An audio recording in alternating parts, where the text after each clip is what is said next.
Imagine a country smaller than New York City, with no oil, almost no natural resources, and not even enough land to feed its own population. So how did Singapore become one of the richest countries on Earth? The answer completely changed the future of this tiny island. And it could change the way you think about wealth forever. Singapore is a small island nation located in Southeast Asia, just north of the equator. It covers only about 734 square kilometers, making it one of the smallest countries on Earth. Despite its tiny size, more than 6 million people live there. When Singapore became independent in 1965, many believed it had little chance of succeeding. It had almost no natural resources, very little land, and faced an uncertain future.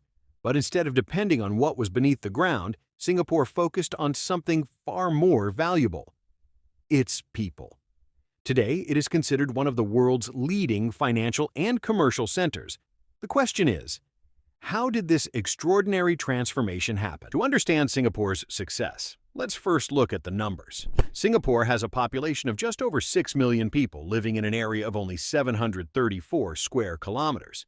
That makes it one of the most densely populated countries in the world. Despite its small size, its GDP per capita ranks among the highest on the planet. The Port of Singapore is one of the busiest on Earth, handling millions of shipping containers every year. Changi Airport consistently ranks as one of the best airports in the world, connecting Singapore with hundreds of international destinations.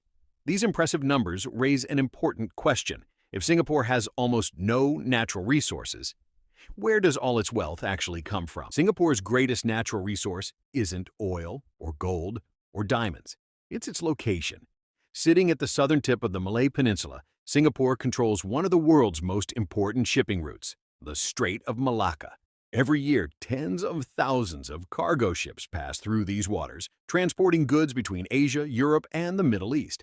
Instead of relying on natural resources, Singapore became the world's trading crossroads. It invested billions of dollars in building one of the most efficient ports on Earth. Today, millions of shipping containers move through Singapore every year, making it one of the busiest ports in the world. Every ship that arrives brings business, investment, and jobs. Geography gave Singapore an opportunity, but smart decisions turned that opportunity into enormous wealth. But location alone wasn't enough. Many countries have excellent geographic positions, yet they never became economic giants.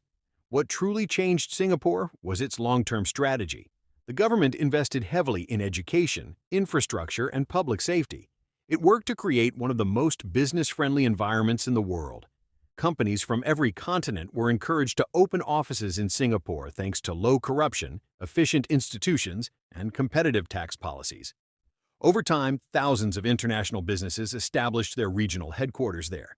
Banks, technology companies, shipping firms, and financial institutions all helped transform Singapore into a global economic powerhouse. Instead of exporting natural resources, Singapore began exporting services, finance, and innovation. That decision completely changed the country's future. However, Singapore's success comes with challenges. It is also one of the most expensive places to live in the world. Housing prices are extremely high. Owning a car can cost several times more than in many other countries because of strict government regulations. The country also has some of the world's toughest laws. Heavy fines are imposed for certain offenses that might seem minor elsewhere. Supporters argue these rules help keep Singapore clean, safe, and highly organized. Critics, however, believe they limit certain personal freedoms. Singapore's economic model has created incredible prosperity, but it also requires balancing growth, affordability, and quality of life. Seeing Singapore's success raises an obvious question: why don't other countries simply do the same? The answer is more complicated than it seems. Singapore benefited from a unique combination of geography, political stability, long-term planning, and global trade.